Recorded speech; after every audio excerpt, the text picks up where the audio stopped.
ಸರ್ಕಾರ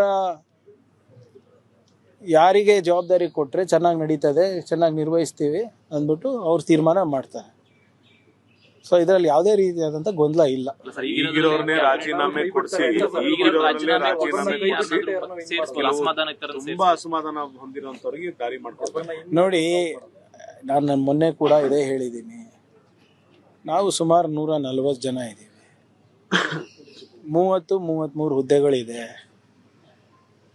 ಎಲ್ಲರಿಗೂ ತೃಪ್ತಿಪಡಿಸೋದು ಭಾಳ ಕಷ್ಟದ ಕೆಲಸ.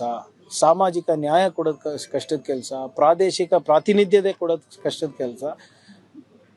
ಆದರೂ ಕೂಡ ಎಲ್ಲರೂ ಸೇರಿ ಒಂದು ಪ್ರಾಮಾಣಿಕ ಪ್ರಯತ್ನ ಮಾಡಿದ್ದಾರೆ. ಅದಾದಮೇಲೂ ಕೂಡ ಅಕಸ್ಮಾತ್ ಹೈಕಮಾಂಡಿಗೆ ಅನಿಸಿದ್ರೆ ಪ್ರಿಯಾಂಕ್ ಖರ್ಗೆ ರಾಜೀನಾಮೆ ಕೊಟ್ಟು ಪಕ್ಷದ ಕೆಲಸ ಮಾಡಬೇಕು ಅಂದರೆ ಎಲ್ಲರೂ ಬದ್ಧರಾಗಬೇಕಾಗ್ತದೆ. ನಾನು ಬದ್ಧನಿದ್ದೇನೆ. ಅದಕ್ಕೆ there is no going back on what high command intends to do. ಆಯ್ತಾ? ಈಗ ನೀವು ಇಲ್ಲ, ಒಂದು ನಿಮಿಷ ಅಭಿಯಾರೆ, ನಾನೇನು ಹೇಳ್ತಾ ಇದ್ದೀನಿ ಅಂದರೆ, ಪಕ್ಷ ನಿರ್ಧಾರ ತಗೊಳ್ಳಿ. ಯಾರಿಗೇನು ಜವಾಬ್ದಾರಿ ಕೊಡಬೇಕು, ನನಗೆ ನಾಳೆ ಪಕ್ಷದ ಜವಾಬ್ದಾರಿ ಕೊಡಬೇಕು ಅಂದರೆ yes, I have to take it up. ಈಗ ಪಕ್ಷದ ಆಶೀರ್ವಾದದಿಂದ, ಜನರ ಆಶೀರ್ವಾದದಿಂದ, ನಮ್ಮ ಕಾರ್ಯಕರ್ತರ ಆಶೀರ್ವಾದದಿಂದ ಇವತ್ತು ನಾನು ನಿಮ್ಮ ಮುಂದೆ ನಿಂತಿದ್ದೀನಿ.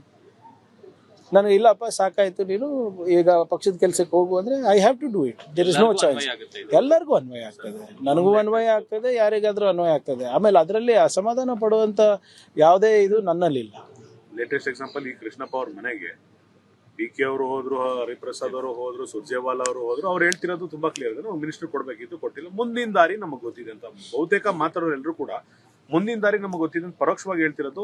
ನಾವು ಇಂಡಿಪೆಂಡೆಂಟ್ ಆಗೋ ಅಥವಾ ಬೇರೆ ಪಾರ್ಟಿ ಜೊತೆ ಹೋಗ್ತೀವಿ ಅಂತ. ಇದು ನೋಡಿ, ಯಾರು ಏನು ಹೇಳ್ತಾ ಇದ್ದಾರೆ ಅದಕ್ಕೆ ಬೇರೆ ರೀತಿಯಾದಂಥ ಅರ್ಥ